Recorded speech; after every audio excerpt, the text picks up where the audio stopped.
enough of that. Let's get to some serious journalism. And to find that, we got to go all the way to Australia and Sydney and go to C.J. Werleman to get some really serious writing on a serious topic.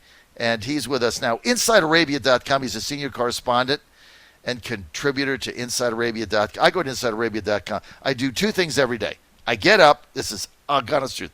I get up at 3:30. The first thing I do is I go to InsideArabia.com. And I find out what's going on in the Middle East, because that dictates everything. I've always said that to you. Find out there.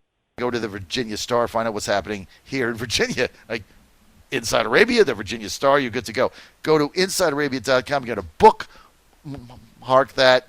There's a lot of other sites out there. This is the best site you're going to find. The best source for news and information on the Gulf, the Middle East, and North Africa. Go to InsideArabia.com. Joining us now, backed by popular demand. Everybody loves when he comes on. C.J. Werleman live from Sydney, Australia. Hey, C.J., thanks for being with us.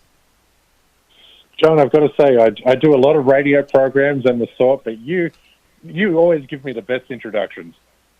Because you're good, man. I love having you on, and your stuff is good.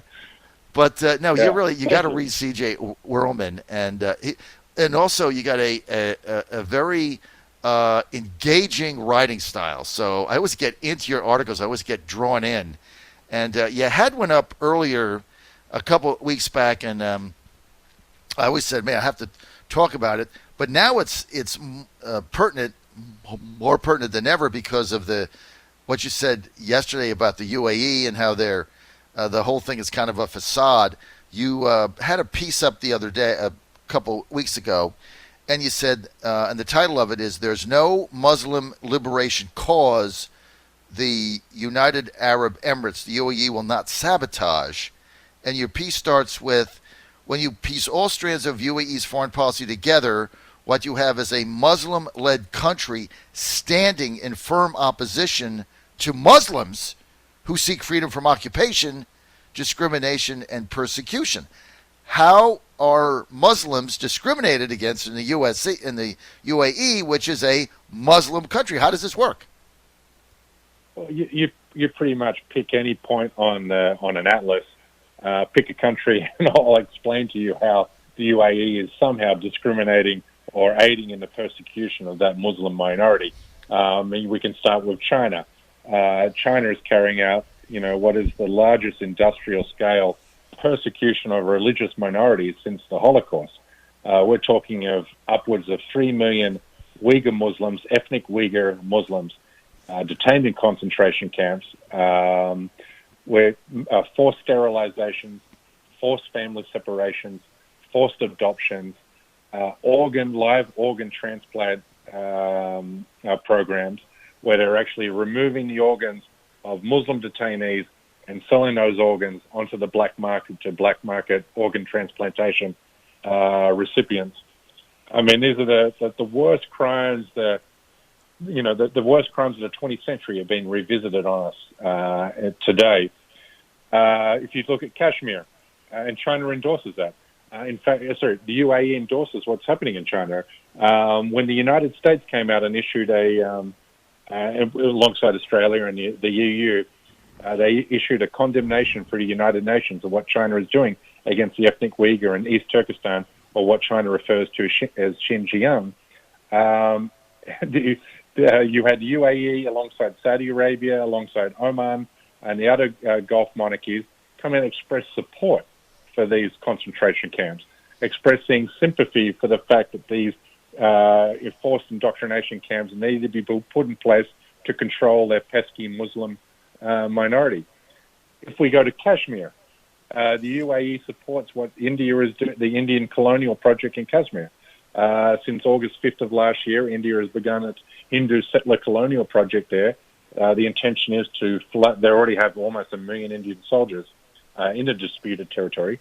They're now going to transform the ethnic or the cultural demographic in that territory, and UAE is basically rubber-stamped what's happening there. If you look at Yemen, UAE is bombing Yemen. It goes on and on. It's and then now we are where we are today with this so-called peace deal in the Middle East between the UAE and Israel. And the UAE has basically thrown the Palestinians under the bus so that they can get access to F-35 fighter jets from the United States, and also repression surveillance technologies from Israel. So, why hasn't the Trump administration and the State Department put pressure on UAE, on MBZ, in order to come clean on some of this stuff? Well, the Trump administration doesn't care about human rights, and that's why we never have a bipartisan bill that comes out of Congress. I mean, you can count how many bipartisan bills which have come out of the Capitol Hill on one hand in the last 4 years, but one of those was to end U.S. military involvement in Yemen, but Trump vetoed that. Right. Yeah, and so we it's all about the sale of weapons. This current administration doesn't want to allow anything to get in the way of the flow of weapons to the UAE and Saudi Arabia, and in turn, they're basically giving the green light to do whatever they like. And so with the UAE and this Israel deal, we're not going to condemn them because they're, serving our arms industry so well. I mean, we're talking about tens of billions of dollars every year flowing to that part of the world with no strings attached. Well, I got to tell you, I've been a critic of the U.S. being involved in the Yemeni war, and we're still there. And I remember when Department of Defense Secretary Mattis, said that, look, we're going to end this thing. It doesn't make any sense. That was 36 months ago. We're still supplying their jets. We're still giving them logistics, and they're still bombing school buses. And the problem is, you only really gets on the news, CJ, on the national news, is remember when I think it was a Saudi jet mistakenly blew up a market and a bunch of children got killed and maimed, and then like a week after that, they accidentally hit a school bus or something, and 30 kids died. Then it makes national news. Other than that, it's off everybody's radar screen. These bombs are flowing every day. Nobody will stop it. I was one of the earliest people in Trump world to say what a human rights disaster this is, and why are we still supplying them? And we still are today. And I think you pointed it out. Let's get to China. And to interrupt you. Right, go ahead. Just interrupt you on that. And this is not just a Trump thing. This is this was a war sanctioned and greenlighted by the Obama administration. Right. This war in Yemen, the Saudi-led war in Yemen, would not happen without Obama's approval, without his supplying fuel ships, satellite technology, intelligence on the ground. This is a war helped prosecuted by Obama, and it's been perpetuated by the Trump administration. And it's a total disaster for the UAE and the Saudi, and I would call this, as I've done, this is the UAE, Saudi, U.S. coalition basically involved in this war, because we continue to supply them and do the logistics and other things. But the Saudis have spent, hundreds of millions of dollars on this war, hundreds of millions of dollars. They have nothing to show for it. The Iranians have spent a fraction of that backing the Houthis. So, I mean, the whole thing now just doesn't make any sense. They've made no progress, and yet the bombings continue on. It just seems in perpetuity. But you're right. This is beyond Trump. It started with Obama. But now let's get to China. You've got the UAE basically either endorsing or looking the other way on the horrible situation for the ethnic Uyghurs. Why has this situation with the Uyghur Muslims and what you described, CJ, why has this not been taken up globally? That's number one. And number two, why hasn't the UAE been roundly condemned by the UN and others for either backing it or looking the other way and patting them on the head? Yeah, I mean, it's complicated. I mean, we live in an international community that lacks a governing authority. The closest we have to that is the United Nations, but the United Nations is oriented towards Western interests. But China is a P5 member, as you know, and it's impossible to apply sanctions or diplomatic force or pressure against any country which is a P5 member because they have veto power. So there's always going to be inaction from the United Nations. But the fact of the matter is, too many countries are economically independent on China. They're terrified of being on the receiving end of punitive measures from Beijing. So it makes them hesitant to speak out about what they're doing to the ethnic Uyghur in East Turkestan or Xinjiang. And the Middle East countries, these Arab Gulf countries, countries which have boast of being the protectors of Islam, the defenders of the Muslim Ummah, they've thrown these Muslims under the bus because they don't want to hurt their economic trade ties with Beijing. They also see China as a powerful ally, or I should rather say, instead of an ally, as a force that can counterbalance United States influence in the region. So for them, it's about counterbalancing, and it's about maintaining economic ties. And it doesn't matter what China does to these Uyghurs, the world's going to turn a blind eye, including Muslim majority countries. And Muslim majority countries, by turning a blind eye, they in a sense collaborate with them, don't they?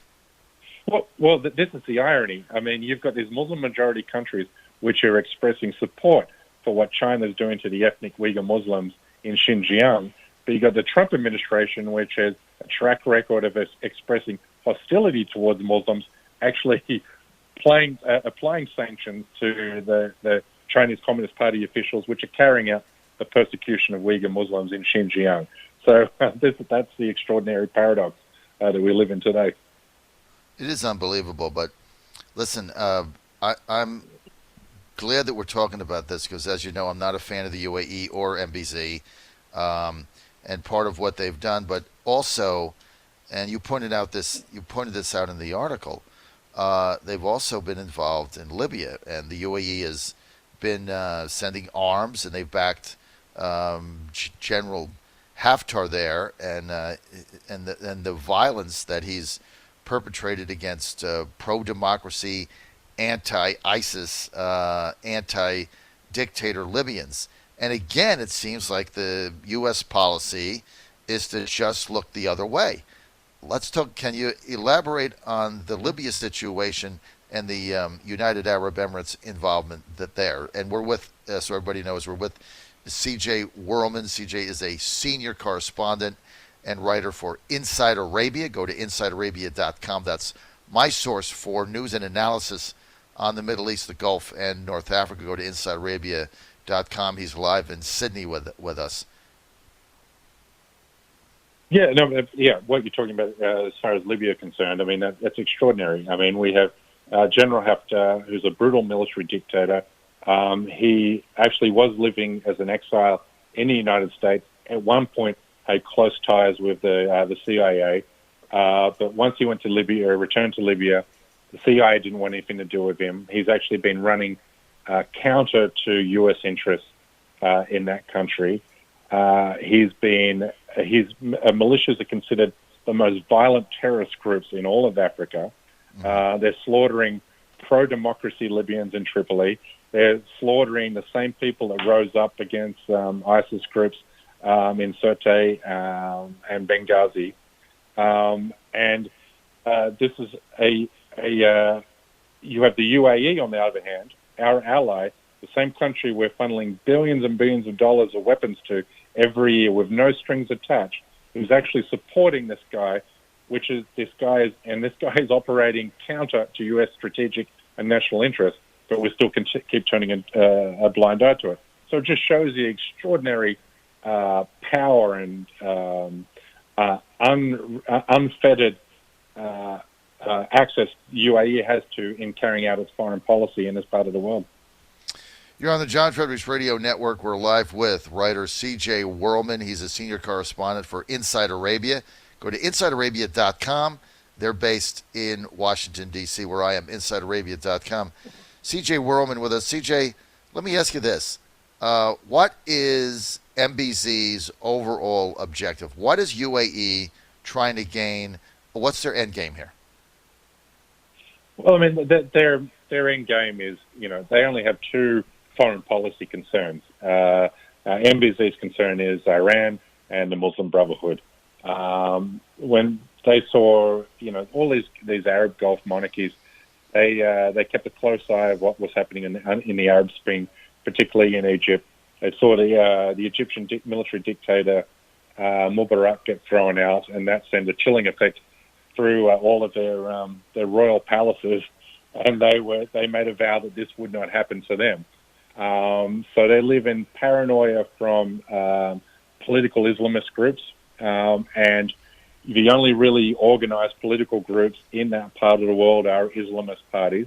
That's because European colonialism over decades and decades destroyed all elements of, normal functioning civil society. So you're left with these dictators and political Islamist groups left in opposition. So they're paranoid about the Muslim Brotherhood. They're paranoid about anything which sounds like political Islam, which is why the UAE funds some of the most notorious far-right Muslim-hating groups and organizations around the world. They're one of the biggest, ironically, one of the biggest funders of Islamophobia globally. And that's because they want the Western world to be sympathetic or to their plight, that they're surrounded by Muslim savages that need to be, controlled and repressed through Western surveillance technologies and repression management technologies. And their other concern is Iran. And that's why, when this peace deal came out, I mean, they're only, between the UAE and Israel, this is something which is, they're just saying publicly what has been happening privately for years. I mean, Saudi Arabia, UAE, and Israel have been in a close security alliance for several years because, they're paranoid about Iran and they see Israel as the strongest military power in that part of the world as their big brother. And they don't fear Iran is going to cross their borders with their tank columns while they're standing behind Israel. That's the only nuclear-armed state in the region. When is the Western media going to call out MBZ and UAE for some of the atrocities that they're backing? Yeah, I mean, the war in Yemen has got a lot of media coverage in the last 5 years. I think the Western world is pretty clued into the Saudi Arabia's, in particular, Saudi Arabia's atrocious human rights track record. Right. I think that there's a sea change coming. I think, you speak to Republican voters or Democratic voters. I think it's like 85% of Americans in total, it crosses party lines, have a dim view towards Saudi Arabia and the UAE. Right. It's just been a long-standing policy to prop up these regimes, but I think there's a sea change coming, and I think the days of unfettered, U.S. arms flying that part of the world will end soon. Well, let's hope so. CJ Werleman, we're out of time. I really want to thank you for being with us today.